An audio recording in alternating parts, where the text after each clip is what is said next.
Jai Sri Swaminarayan. All the students of Standard 7 English Medium, welcome in my lecture. Dear student, today I am going to explain about Chapter 6, Administration System and Architecture during the medieval age.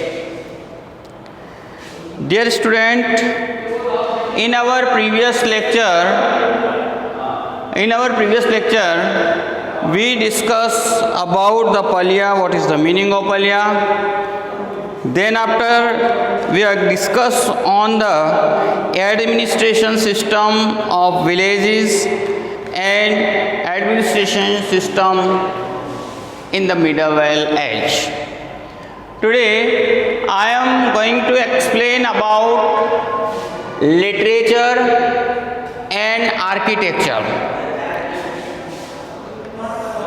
Here is during the Rajput age there was a lot of religious writing as well as literature of various kind.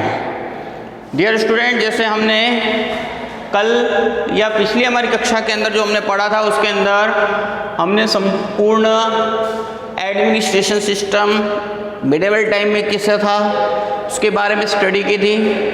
Then after we also discuss about, उसके बारे में भी हमने discuss कर चुके थे, और उसमें विलेजेस के बारे में. आज हम मध्यकालीन भारत के साहित्य एवं स्थापत्य कला के बारे में अध्ययन करने जा रहे हैं. During Rajput age there was a lot of religious writing. देखो, राजपूत एज के समय में बहुत सारी रिलीजियस राइटिंग थी as well as literature of various kind. अनेक प्रकार के साहित्य वर्क किए गए थे. Scholars in education received great patronage from kings. उस समय राजा महाराज लोग साहित्यकारों को, विद्वानों को बहुत ही सम्मान देते थे और उन्हें हेल्प करते थे. In the Middle Age, many literary work were composed in Sanskrit, Prakrit, Tamil, Kannada and Telugu. देखिए, उस समय मध्यकालीन हमारे, अगर हम भारत की बात कर रहे हैं तो हम एक बहुत बड़ी रिलीजियस राइटिंग थी. रिलीजियस राइटिंग के साथ में भी अनदर लिटरेचर, अन्य प्रकार के साहित्य लिखे गए हैं. मध्यकालीन भारत की अगर हम बात करें तो स्कॉलर्स और एजुकेशंस को वहाँ के राजा महाराज सम्मान देते थे और उनको हेल्प करते थे.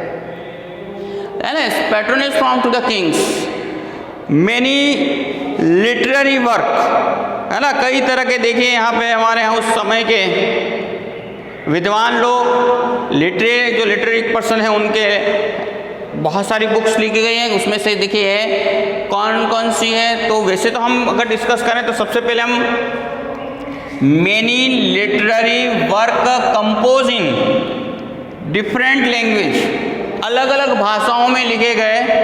संस्कृत, प्राकृत, तमिल, कन्नड़ और तेलुगु, इसके अतिरिक्त और कई भाषाओं में लिखे गए.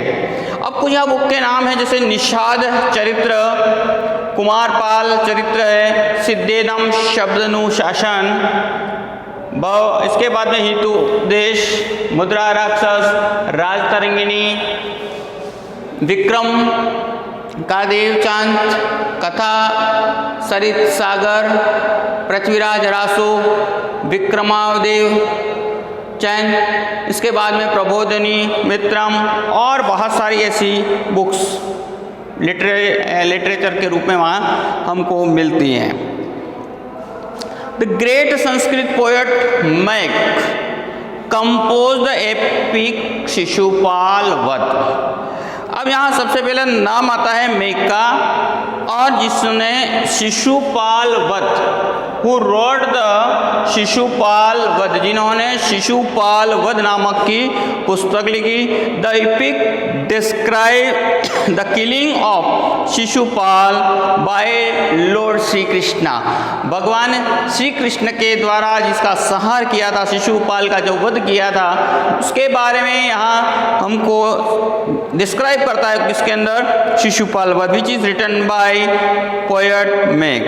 इसके बाद में यहाँ पे श्रीहर्ष रोट एपिक निषाद चरित्रम, श्रीहर्ष ने Nishad Charitram which is about the story of Nal and Damayanti, जिसके अंदर नल और दमयंती के बारे में स्टोरी लिखी हुई है।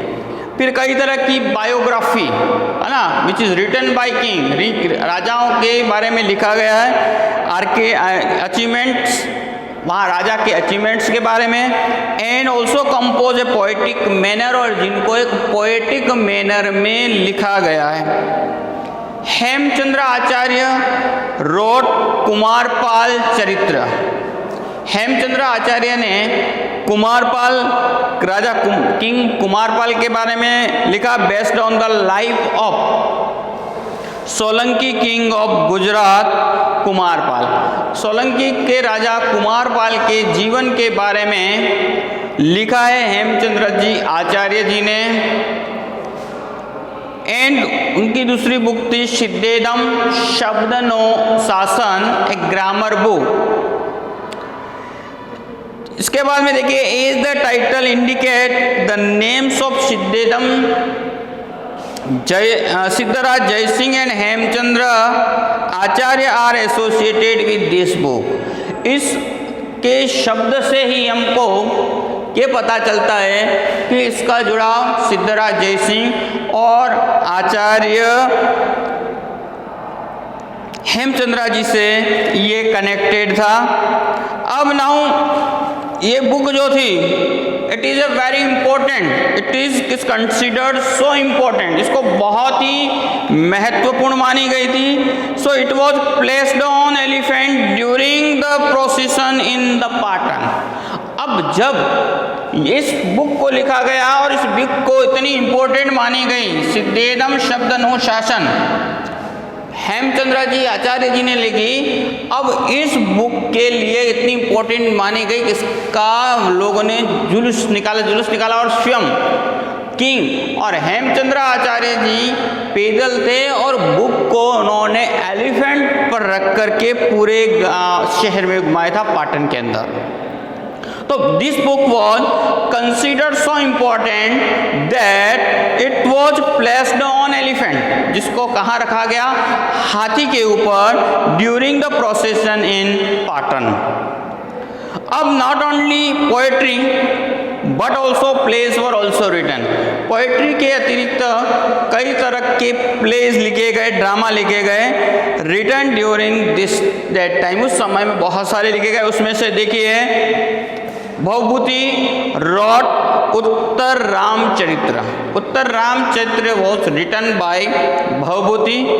फिर इसके बाद में Pandit Narayan wrote the Hitopadesh, a collection of the stories based on Panchatantra, Panchatantra के आधार पर ये स्टोरी उस बेस पे है।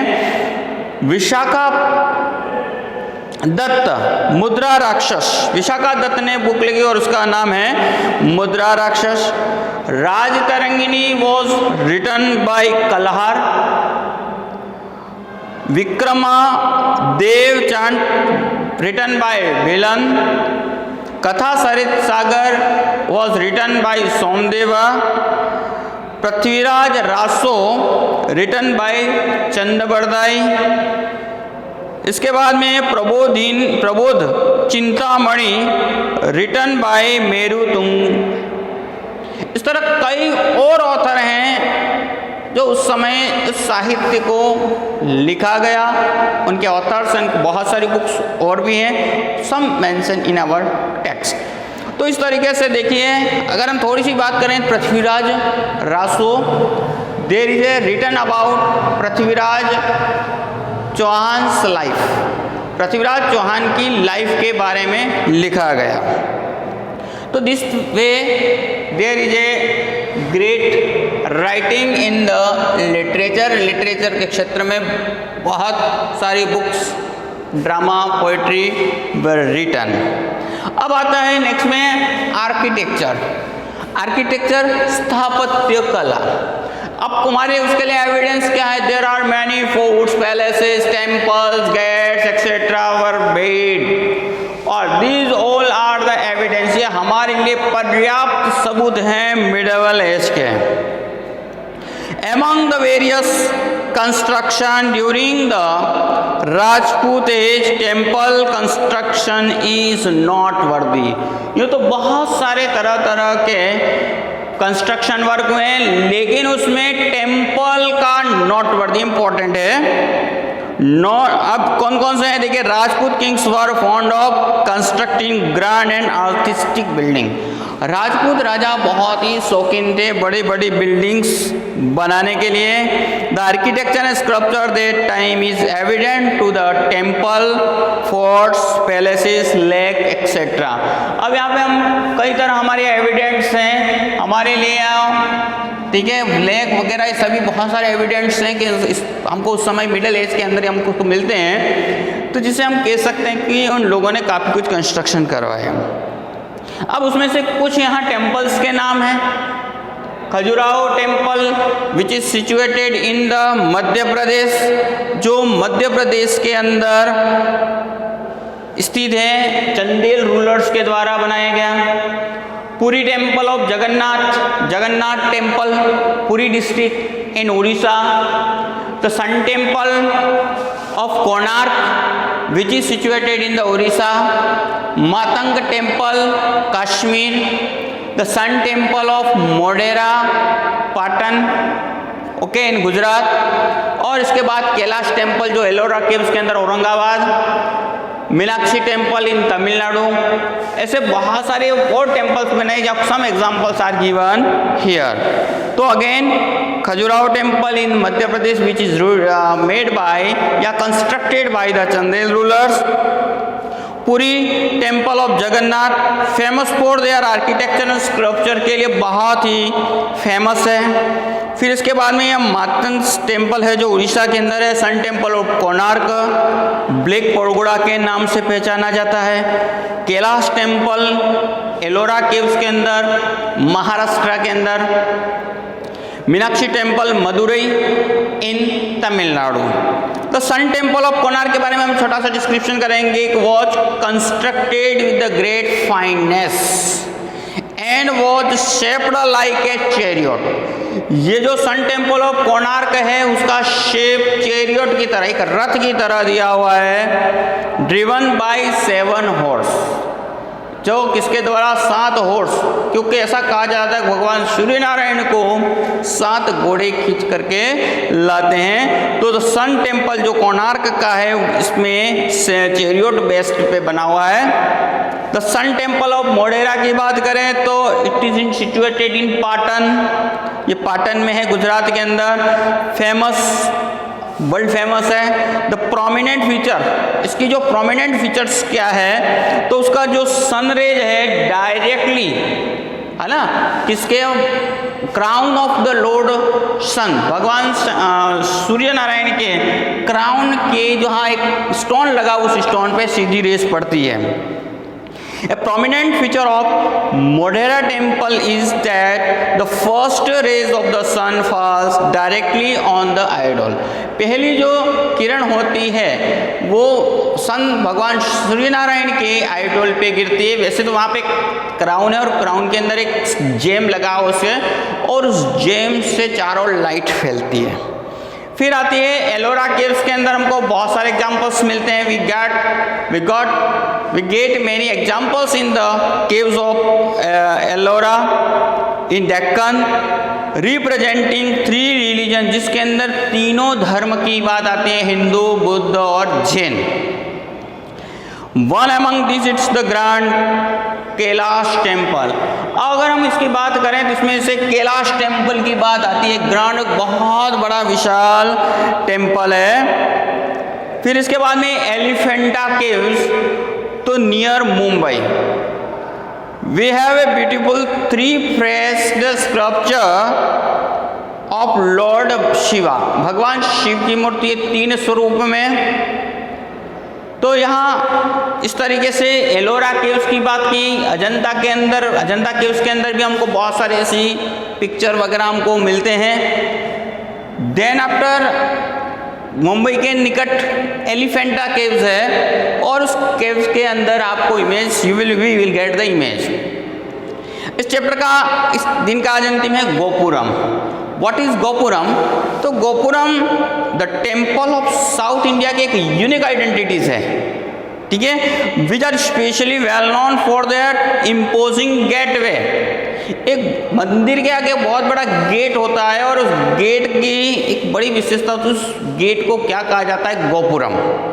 The temple of south India are specially well known for their imposing gateway called gopuram, है ना। गोपुरम दक्षिण भारतीय मंदिरों के आगे बड़े बड़े गेट बनाने की प्रथा है, ये कस्टम जिसको बोल सकते हैं, या वे लोग कंस्ट्रक्ट करते हैं। इन जो बड़े गेट को हम लोग क्या बोलते हैं? Gopuram. They are called gopuram. ये जो डबल बिल्डिंग की तरह होते हैं बड़े बड़े साइज में, और वो स्पेशली उसको हम गोपुरम बोलते हैं। तो dear student, today finish 2 topics, literature and architecture in the Middle Age. Tomorrow we will discuss our next topic. So till prepare here, यहाँ तक आप तैयार करें, write in short note on this following topic.